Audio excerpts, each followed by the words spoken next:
Jose here? I just saw Jose a second ago. Oh, that's good.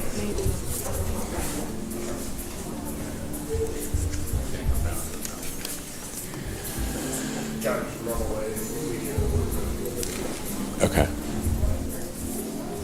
Are you ready? Yep. Okay. All right, media, we're ready to go.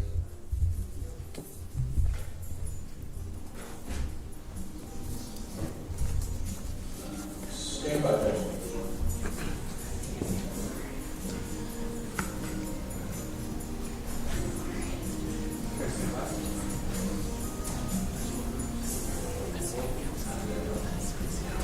Okay, we're getting ready to go.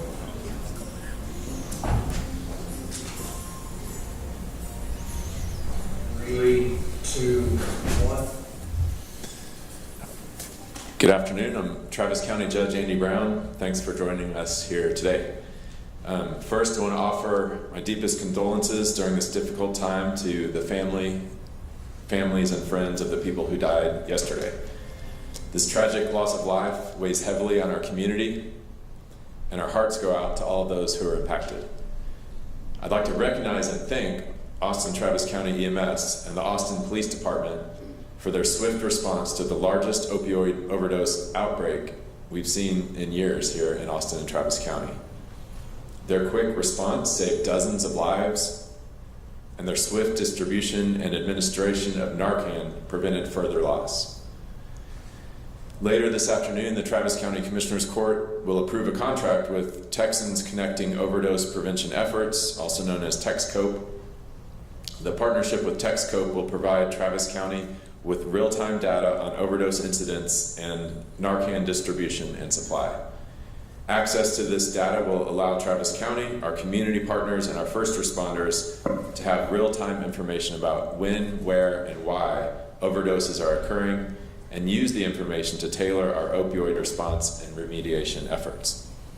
Thanks to TexCOPE, we were able to quickly alert overdose response organizations across the I-35 corridor from San Antonio to Dallas to be prepared to respond in case the bad batch traveled to their location. We've also confirmed that Integral Care has Narcan available at all of their clinic locations and is actively distributing through their community outreach teams. Opioid overdose deaths are completely preventable, and everyone in Travis County should be aware and prepared to respond to an overdose incident. Everyone should carry Narcan and know how to respond to an overdose. I carry a dose of it in my computer bag. Drug overdose deaths continue to be the #1 cause of non-accidental deaths in Travis County. Back in 2022, on May 24th of 2022, the Commissioners Court declared our overdose epidemic a public health crisis and made significant policy and financial investments to save lives. This funded a 3-part strategy of education, prevention, and intervention to reduce the number of overdose deaths and support harm reduction activities and strategies. Since our declaration for fiscal year 2022 and 23, the county has distributed 9,752 doses of Narcan and trained about 320 people. I know the city and other entities have done more on top of that. This year, the Commissioners Court authorized another $175,000 to purchase and distribute Narcan to community-based organizations who are on the ground tackling this crisis.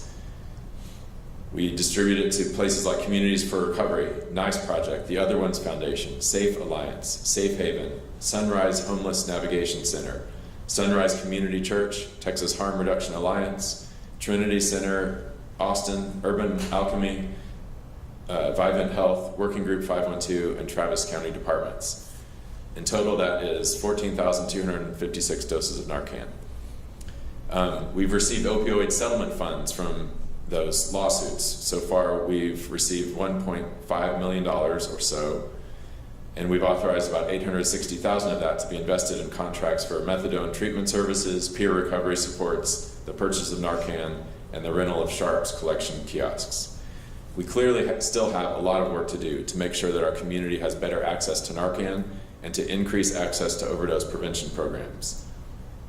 Substance use addiction and the recreational use of drugs should not be a death sentence. So if you're struggling with an addiction to drugs, ask for help. Nobody is looking down on you for asking for help.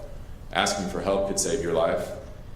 And to learn more about how to respond to an overdose and where to get free Narcan, you can go to txcope.org, textcope.org. So thank y'all very much for being here today. We're going to learn more from the folks who actually did the response, and right now I'm going to pass it over to Austin Mayor Pro Tem Leslie Poole.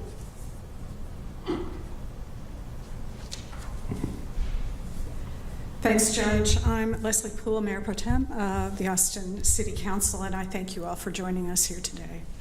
This is a vitally important topic, and we need your help to get critical, life-saving information to everyone in our community. Mayor Watson wanted to be here, but he's out of town, so I'll do my best to fill in for him. The loss of life since yesterday morning is devastating to contemplate. We know that drug use is dangerous, both with so many now being laced with synthetic opioids like fentanyl. The odds of it being deadly have dramatically increased in the past few years. I want to thank our emergency responders for their excellent work yesterday. Their quick reaction and expertise saved many lives. They also canvassed areas handing out Narcan kits, which can be life-saving for those who have overdosed. It's a good idea, as the county judge has mentioned, for anyone who has a friend or a family member who struggles with drug addiction, have Narcan nearby and be prepared to use it. I also want to thank members of the Austin Police Department who are actively investigating the source of these overdoses and bringing those responsible for dealing these deadly drugs to justice. And now I'll invite Austin Travis County EMS Assistant Chief Steve White to share some information with you. Thank you.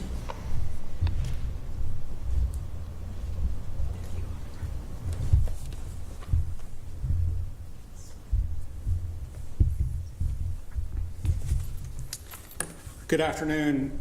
Yesterday around 9 a.m. in the morning, the city experienced a surge in opiate overdoses, initially concentrated in the downtown area and then eventually spreading throughout the city, north, south, and east. Austin Travis County EMS and our valued partners at the Homeless Strategy Office and Urban Alchemy rapidly deployed a team to these affected areas and quickly started distributing Narcan rescue kits and educating bystanders on how to use them in case they encountered an overdose. Throughout the day, yesterday, and today, we have seen an unexpected volume of opioid overdoses across the city. And as of noon today, Austin Travis County EMS has responded to over 51 suspected overdoses. Many of those were found in cardiac arrest, and unfortunately, out of those 51, 4 resulted in being pronounced deceased.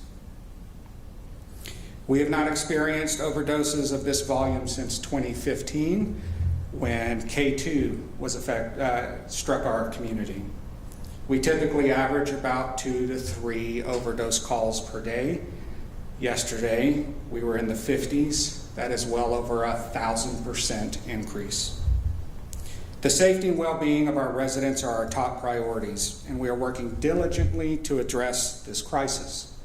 Many of the people that you see standing with me today have put in long hours to develop programs for times just like this. If our city and county leadership had not made this a priority, the outcome of yesterday would have been much, much worse. The number of lives that we would have lost would have been dozens instead of single digits. Our community health paramedics have distributed over 267 doses of Narcan in some of these affected areas. Community members can help us by learning the signs of an overdose and how to care for someone until help arrives.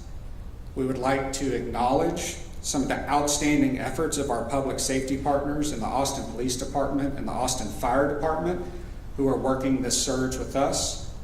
Chief, I would like to point out Henry Sector specifically performed amazing work and actually went through their entire stock of Narcan in one day. Additionally, we encourage anyone who may be struggling with substance abuse to seek help and support from local resources that are available in our community. You should never use an unknown substance, but if you choose to, we encourage you to start slow, start low, and never use alone.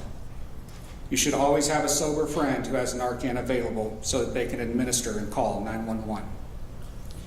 I would now like to turn the podium over to Austin Police Department Assistant Chief Eric Fitzgerald. Thank you, Chief White. Good afternoon, everyone. I'm Eric Fitzgerald, Assistant Chief with the Austin Police Department. I want to start out by thanking our patrol officers and our organized crime division detectives, as well as our public safety partners, Austin Travis County EMS and Austin Fire Department. Their combined efforts undoubtedly reduced the number of deaths that we have experienced and seen over the last 30 hours.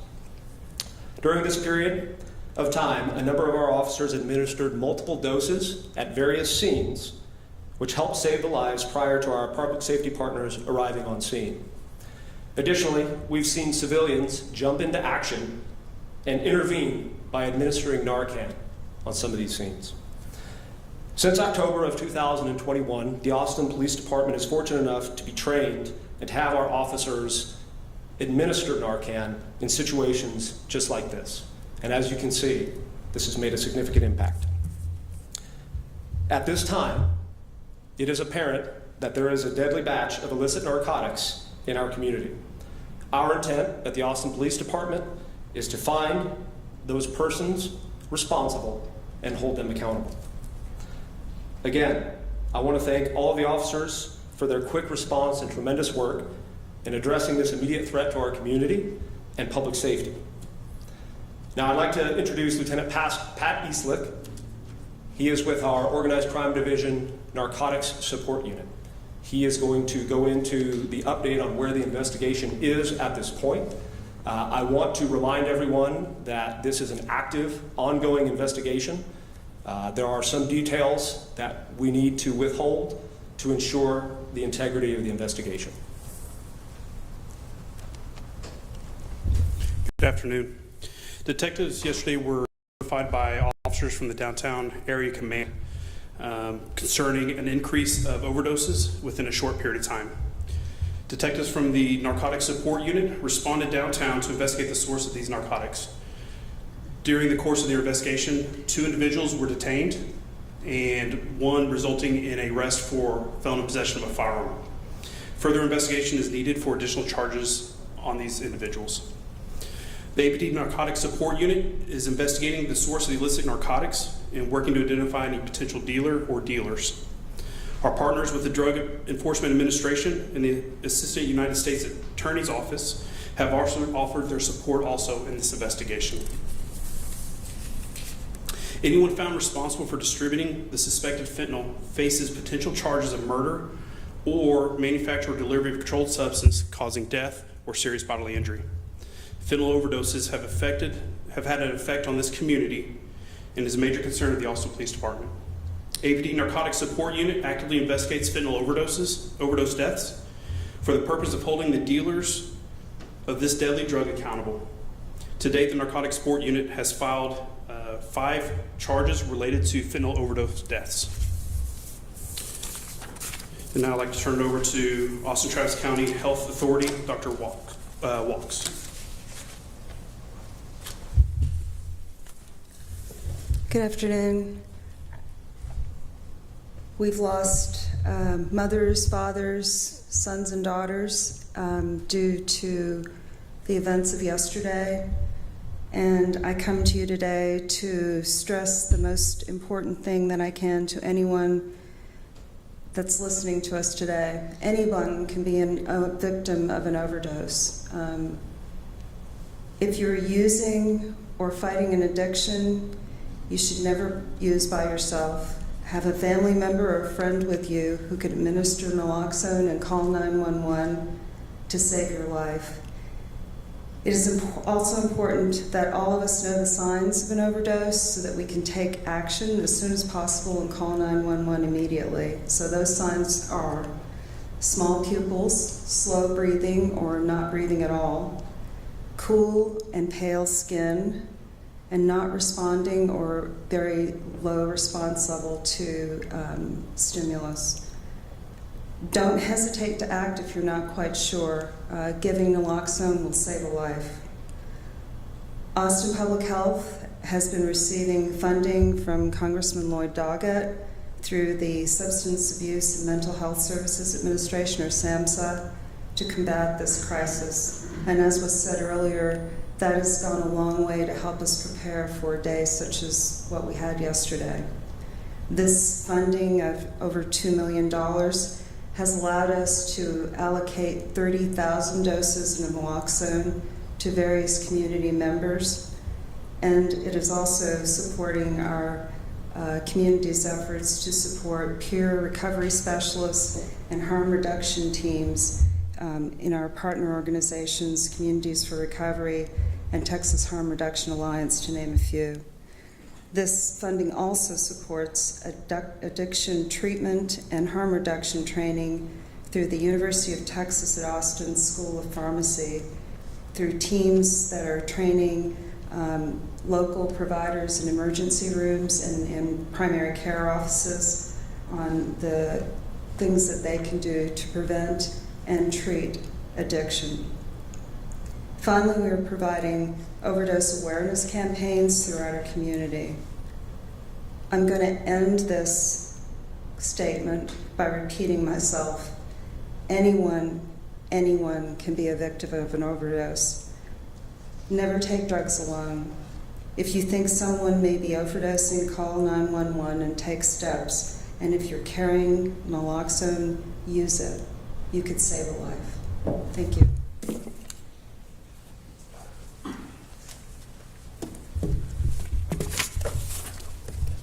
Good afternoon. I'm Dr. Keith Pinkard, Chief Medical Examiner for Travis County. Beginning at approximately 1 a.m. on Monday morning through about 4 a.m. this morning, so about a 27-hour period, we have been involved in the investigation of 8 sudden unexpected deaths that are suspicious for drug overdose deaths. Our investigation of the Travis County Medical Examiner's Office involves going to the scene of the event and investigating the scene, circumstances, and history surrounding that event to put it into context within the broader picture of our death investigation and autopsy. The 8 cases that we are currently investigating were located downtown and in southeast and northern parts of Austin. Some of them were transient individuals, and the histories provided raised suspicion that these cases may in fact be to drug overdoses. Some of the decedents were actually with other individuals who were also using substances, and those other individuals were taken to hospitals for treatment. The autopsies on all 8 of those individuals were conducted either yesterday or today. In fact, some of them are going on right now. The autopsy does take some time to complete. However, we also have our own toxicology lab where the toxicology testing will be taking place, and we hope to get preliminary results on what may have been in their systems in the next couple of days. Thank you. All right, that's everyone who has statements, but if y'all have questions. We'll start CBS right here. I want to clarify on that. So we have 4 confirmed deaths from overdoses, but possibly 8 deaths? There are 8 deaths that have occurred in that 27-hour period that I just referenced. Whether or not they are all in fact drug-related deaths, we'll have to wait until the toxicology testing and the completion of the autopsy reports. We are investigating those 8 deaths as suspicious. Okay, so. Yeah, are you able to touch on the specific types of substances involved and whether there is one substance that is more adult-rated than the other ones? So you're waiting on the toxicology to be able to answer that question. Do y'all have any response on that?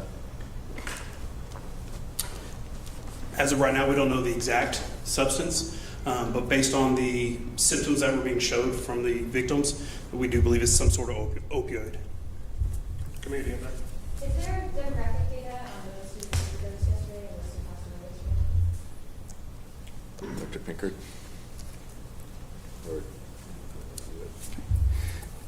In the deaths that we are investigating, some very just general information.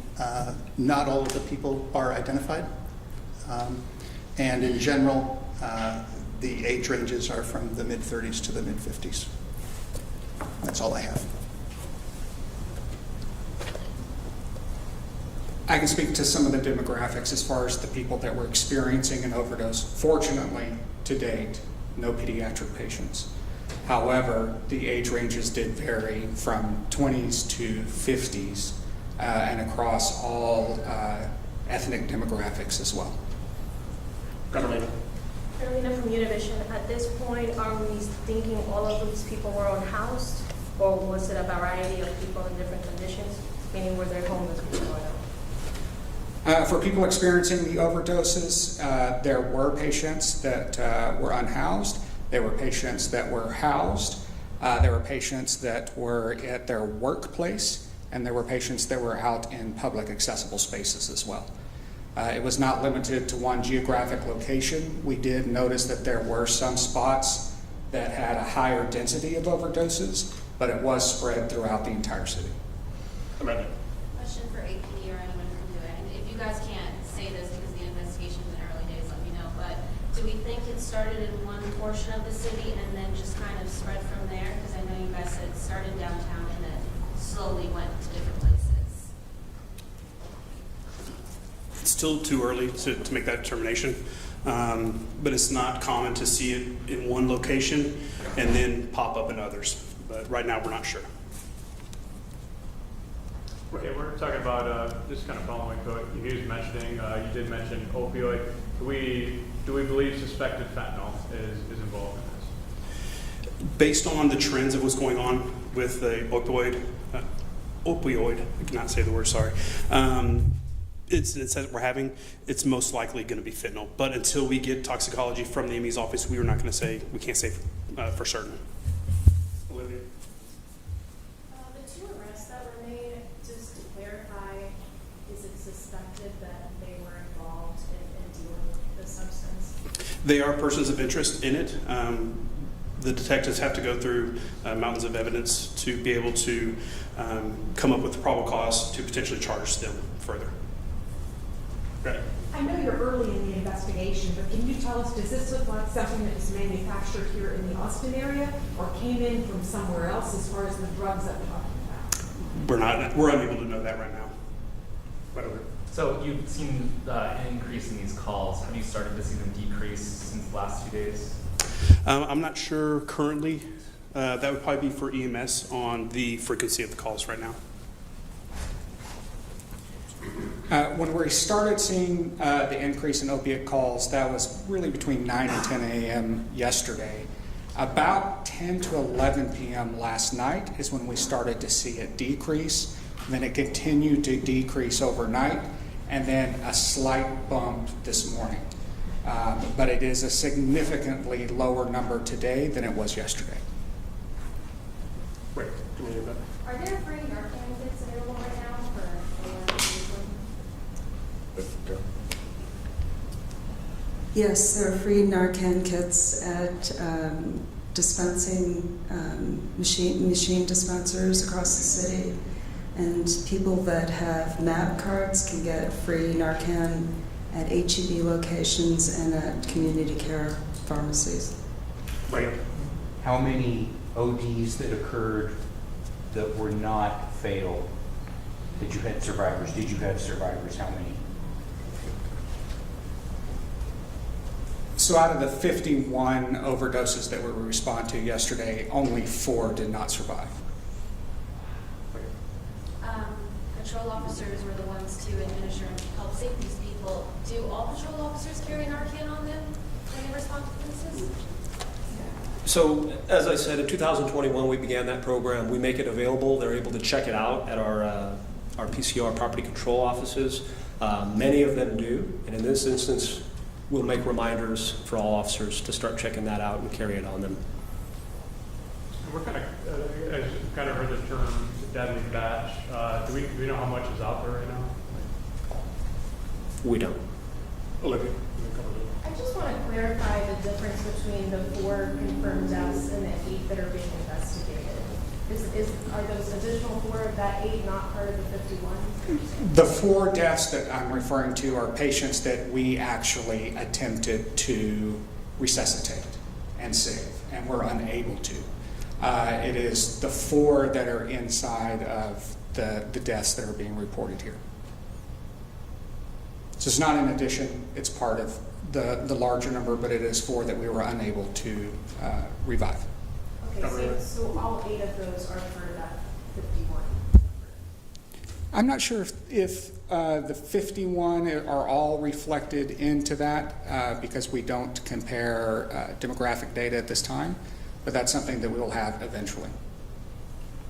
Carolina from Univision, just need clarification on the charges and the 2 persons of interest. You said 5 charges were filed. Can you please clarify, because I feel like I have to... Right. So for the incident yesterday, the investigation of the Narcotics Support Unit, 1 charge was filed on 1 individual for felon in possession of a firearm. Now, they're going to continue their investigation with potential charges, and those charges can range from anywhere from possession or delivery of controlled substance all the way up to murder or delivery of controlled substance causing serious bodily injury or death. And that's all to 1 individual as of now?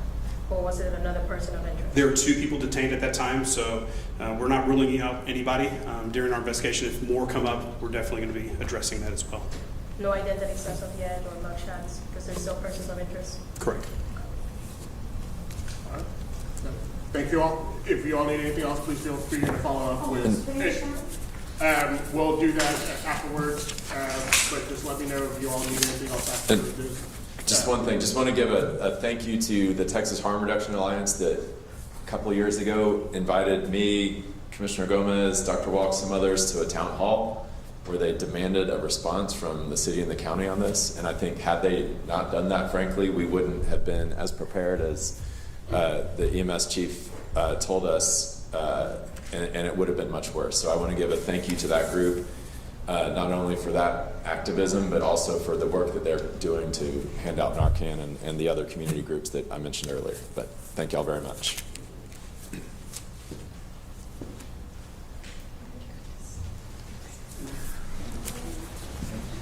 Thank you.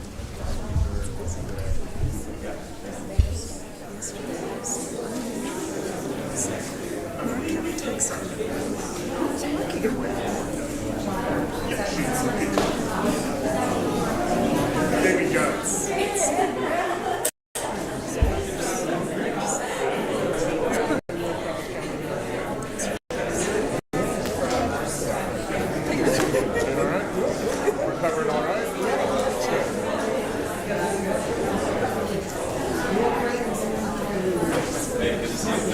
Yeah.